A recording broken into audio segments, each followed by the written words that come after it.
और भी data transformation series में कुछ डर्टी मैसी सा डेटा सेट आप लोगों के सामने रखने की कोशिश और सिर्फ ये बात समझाने की कोशिश कि जितना आसान सा पावर क्वेरी एडिटर दिखता है उसका इंप्लीमेंटेशन भी क्या उतना ही आसान है। ये बात इस वीडियो के जरिए हम लोग चेक करने की कोशिश कर रहे होंगे और मैं आपके सामने एक प्रॉब्लम रखने की कोशिश कर रहा हूंगा और आपसे सॉल्यूशन जानने की उम्मीद में ऑफ कोर्स सॉल्यूशन मैं दूंगा, लेकिन आपसे पहले करवाने की कोशिश, क्योंकि डेटा ट्रांसफॉर्मेशन का कॉन्सेप्चुअल पार्ट पहले हम लोग कवर कर चुके हैं। इनिशिएटिव लिया है, क्या हुआ? ब्रह्मांड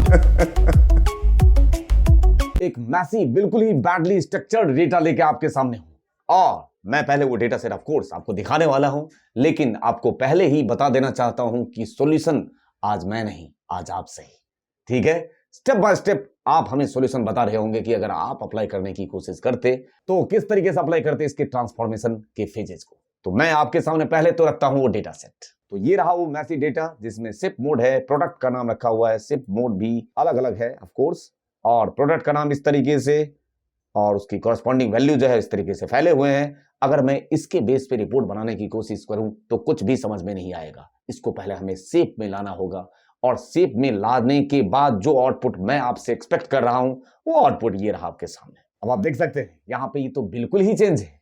shipping mode, product, order date और सेल्स अमाउंट बिल्कुल परफेक्ट शेप में कॉलम वाइज रखा हुआ है, ऐसे ही चाहिए तभी तो रिपोर्टिंग होगी इसके बेस पे। तो ये डेटा मैं लोड करने जा रहा हूं पावर बीआई डेस्कटॉप पे और उसके बाद की कहानी आपके हवाले। पावर बीआई डेस्कटॉप पे आ चुका हूं मैं, गेट डेटा लिया और यहां से एक्सेल वर्कबुक मैसी डेटा लेते हुए ओपन।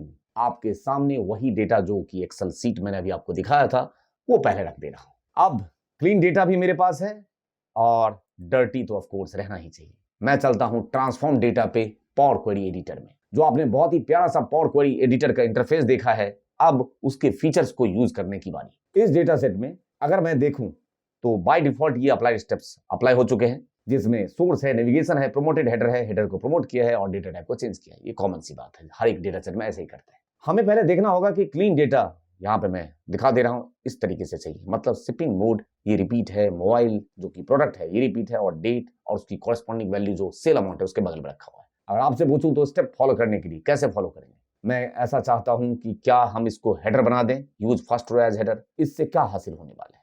कुछ भी नहीं, हटा देता हूं। मैं तो ऐसी हिट एंड ट्राई आपके लिए कर रहा हूं, आपको आंसर देना है। इस तरीके से तो नहीं मुझे लग रहा होगा, मैं आपके सामने ही अटेम्प्ट कर रहा हूं, हो सकता है गलत सही कुछ भी करने की कोशिश। आपके लिए मैं प्रोमोटेड हेडर को हटा रहा हूं और चेंज टाइप को भी हटा देता हूं। ये देखिए यहां तक बस मैं नेविगेशन तक डेटा रखता हूं, जिससे कि मैं शिप मोड, ट्रक और ट्रेन ये इस तरीके से, अब जो आपका ओरिजिनल डेटा था जैसे एक्सेल में वो अब आपको दिखने लगा। अच्छा, अब मैं सबसे पहला काम क्या करूंगा, इस डेटा सेट को इस तरीके से आ जाने के बाद मेरा स्टेप क्या है? पहला आप अपना स्टेप बताइए, आपका स्टेप क्या है? आपका स्टेप क्या ये तो नहीं कि इसे सर ओरिएंटेशन चेंज करके एक बार देखते हैं? बिल्कुल सही, मैं इसको ओरिएंटेशन चेंज करके देखना चाहता हूं, मतलब जो कॉलम वाली चीजें हैं वो रो में लाना चाहता हूं। देख लीजिए आउटपुट में ऐसे ही तो है, ऐसे। तो मैं क्या करना चाहता हूं, ओरिएंटेशन चेंज करता हूं। ट्रांसफॉर्म में ट्रांसपोज का मतलब आप जानते हैं, ओरिएंटेशन चेंज कर देगा डेटा का। कर दिया।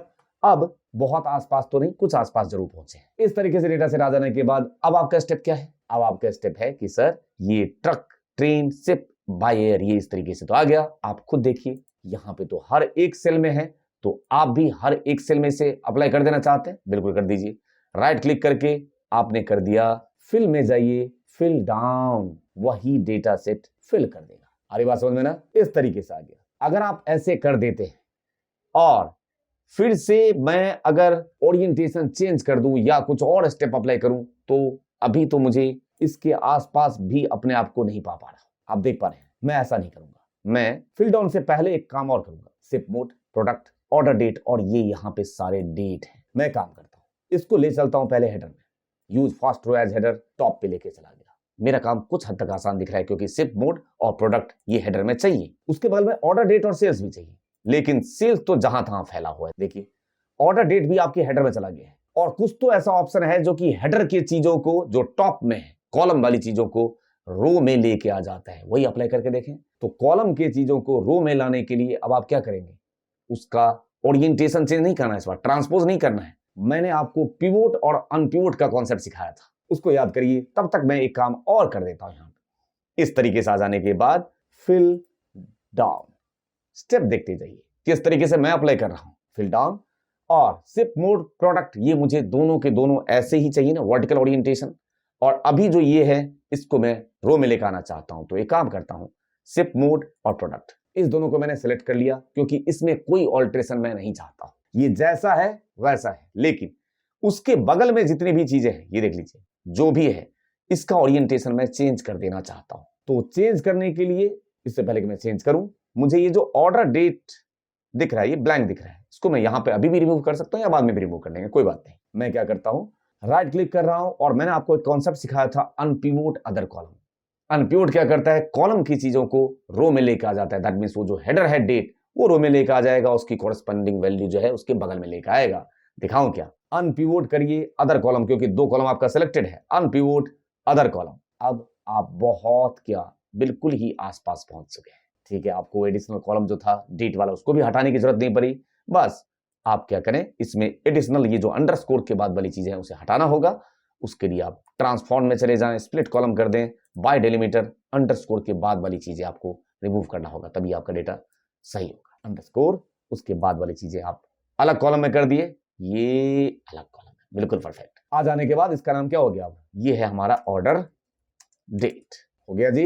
एट्रीब्यूट की जरूरत अब है नहीं, ये तो मैं स्प्लिट किया था, और ये जो वैल्यू है आपका वो एक्चुअल में सेल्स अमाउंट है। क्या कहते हैं, क्लीन डेटा से मैं कंपैरिजन करने की कोशिश कर रहा हूं, अलग है या जैसे था बिल्कुल वैसे ही आया। अब आप लोग क्या करिए, अपना स्टेप, जो अप्लाइड स्टेप्स मैंने अप्लाई किया है वो आप अप्लाई करिए, और आप स्टेप बाय स्टेप देखिए कि आप भी इसी तरीके से करते, या आपको मैं बता देता हूं कि बीच में अगर एक भी स्टेप आपने मिस कर दिया, सपोज मैं फिर से वापस चल रहा हूं, सारे स्टेप्स को हटा रहा हूं, ये देखिए आपका जो ओरिजिनल स्टेज में डेटा था, अगर इसमें आप यहीं पे स्टार्टिंग में ही हेडर वगैरह प्रमोट कर दिए होते और तब वही चीज अप्लाई करने की कोशिश करते, कुछ भी नहीं होगा। मैं अगर अभी इस तरीके की बात करूं, मैं यहाँ पे हेडर को प्रमोट कर दिया और अब मैं जाके यहाँ पे ओरिएंटेशन चेंज कर दूं, कुछ भी नहीं होगा। देखिए पहले से ही फिल कर दिया उसने। मतलब स्टेप सिंगल ही सही बहुत इंपॉर्टेंट रोल प्ले करता है। आपने देखा था मैं पूरा स्टेप बैक होके यहाँ पे पहुंच गया था, उसके बाद आगे की कहानी स्टार्ट किया। क्यों? क्योंकि मुझे शिप मोड हेडर में नहीं, यहाँ पे चाहिए था डेटा सेट में, इसलिए ये अप्रोच मैंने फॉलो किया था। तो डेटा ट्रांसफॉर्मेशन में जो पावर क्वेरी का जो इंटरफेस है, दिखने में बहुत आसान है, इवन आसान है यूज करना भी, लेकिन आपको ब्लूप्रिंट जो आपके माइंड में पहले से क्लियर होना चाहिए, कैसे आउटपुट आएगा, किस फॉर्मेट में आउटपुट आएगा, ये अगर मुझे क्लियर है, बहुत आसानी से मैं अप्लाई कर सकता हूं इस पावर क्वेरी ट्रांसफॉर्मेशन को। और अब आज का वीडियो साइनिंग ऑफ लेने से पहले आपके ही कमेंट का रिप्लाई। आपने बोला था ना कि कल फिर गया था और फिर नहीं हुआ सिलेक्शन, कोई बात नहीं, जो हो गया, जो बीत गया, उसे ज्यादा सोचा नहीं करते। अब मान लेते हैं कि कल ऑफर लेटर मिल गया होता तो भी क्या हुआ, उसको लेके ज्यादा उछला नहीं करते हैं। क्यों? क्योंकि आप जानते हो अपने आप को, उससे बेहतर, कई बेहतर आपके जीवन में पल आने वाले हैं, आएंगे, आ रहे होंगे। मतलब ये कहना चाहता हूं कि सफलता उन्हीं को मिलती है ना, जो या तो वक्त और हालात पे बहुत ज्यादा रवैया नहीं करते हैं। इसलिए टेंशन लेने की जरूरत नहीं है। उस कमेंट को फिर से आप ही एडिट करके कुछ दिनों में मुझे लिख रहे होंगे कि सर हो गया है selection. Thank you for your love and support to my channel. Thank you.